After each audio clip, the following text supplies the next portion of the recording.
Andrew Wiggins has undoubtedly been one of the more polarizing players since he entered the league. While some fans have given him the bust label, other fans say he's a good player that just simply hasn't lived up to the expectations of being a number one pick. Andrew Wiggins was the can't miss prospect of the 2014 NBA draft. With his incredible size, athleticism, and scoring ability, it was believed that Wiggins was going to be a superstar at the NBA level. He regularly drew comparisons to players like LeBron James and Kobe Bryant. Very early in his career, it became clear that Wiggins wasn't at the level of those guys he was compared to. He did score at a high level, but he struggled mightily in other areas of the game, such as defense, shooting, and playmaking. Last season, Wiggins got a fresh start when he was traded to the Warriors, with D'Angelo Russell going to the Timberwolves. In this season, while Wiggins certainly hasn't lived up to the LeBron and Kobe comparisons, he's improved tremendously. Even though he's been in the league for 7 years, he's still pretty young at just 26 years old. So it's fair to question what his upside is at this stage of his career.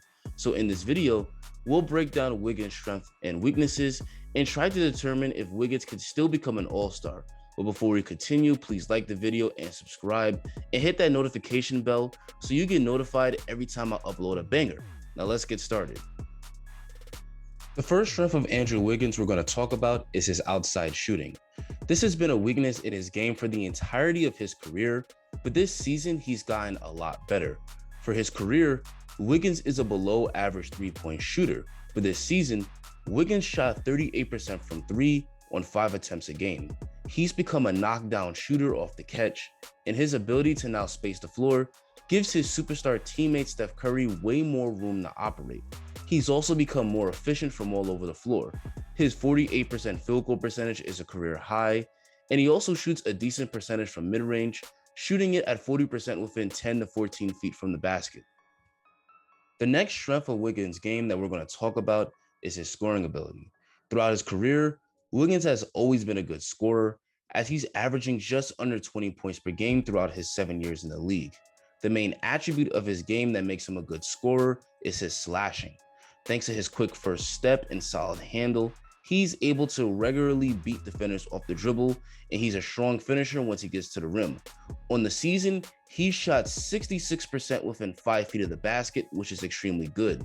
Thanks to his length and bounce, he very easily finishes over big men on his drives to the rim, and he's strong enough to absorb contact and still finish to get and ones.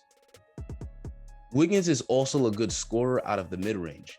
In isolation, he's got moves like the step back to get his pull-up mid-range jump shot over defenders. He's not scoring at the same rate as he did when he was in Minnesota, but the 18 points per game he averaged for the Warriors this year was an important part of their offense. The last strength I'm going to talk about with Wiggins is his defense. This is extremely surprising because defense is an area of Wiggins' game that he struggled with throughout his career. In fact, back in 2017, Bleacher Report ranked Wiggins as the league's worst defender at the small forward position. Despite being a next-level athlete, he lacked effort and awareness on that end of the court. But this season, he has come a long way. In fact, he had the 4th highest defensive real plus minus among small forwards this season. The Warriors regularly use Wiggins to guard the other team's best player, and he usually does a great job. Thanks to his lateral quickness and length, Wiggins is great at keeping his man in front and giving a good contest on the shot. He's also turned into a great weak side shot blocker, able to often use his hops and long arms to block players on their drives to the rim. Most fans likely didn't see this coming considering how bad Wiggins was as a defender in Minnesota, but on the Warriors, Wiggins has legit turned into an elite defender. So as we can see, Wiggins is a pretty good two-way player, but he still has his weaknesses. For starters, Wiggins is still a pretty poor free throw shooter. On the year, Wiggins has only shot 71% from the free throw line, a pretty bad percentage. He also doesn't get to the free throw line very often. His 3 free throw attempts a game on the season are a career low. Wiggins needs to get to the free throw line a lot more and start hitting his free throws at least 80% in order to take the next step as a scorer. Wiggins also needs to improve his aggressiveness on offense. Wiggins' 18 points per game were good, but in order to get to that all-star level, he definitely needs to be scoring way over 20. Oftentimes throughout the year, the Warriors needed Andrew Wiggins to produce more on offense to provide some help for Steph Curry, and too many times, he just wasn't in attack mode. He only attempted 15 shots a game this season. In order to reach the next level as a player, Wiggins needs to be way more aggressive looking for his shot within the Warriors' offense. And lastly, Wiggins needs to get better as a playmaker. On the season, he averaged 2 assists and 1.8 turnovers a game, which is a pretty bad assist to turnover ratio. He has shown the ability to drive, collapse the defense, and find the open man. While Wiggins certainly can be a playmaker, too often he has tunnel vision and doesn't find the open man, or he makes the wrong read and turns it over. He definitely still needs to get better as a passer. So as we can see, while Wiggins has made great strides in his game, he still needs to get better if he wants to fulfill his potential.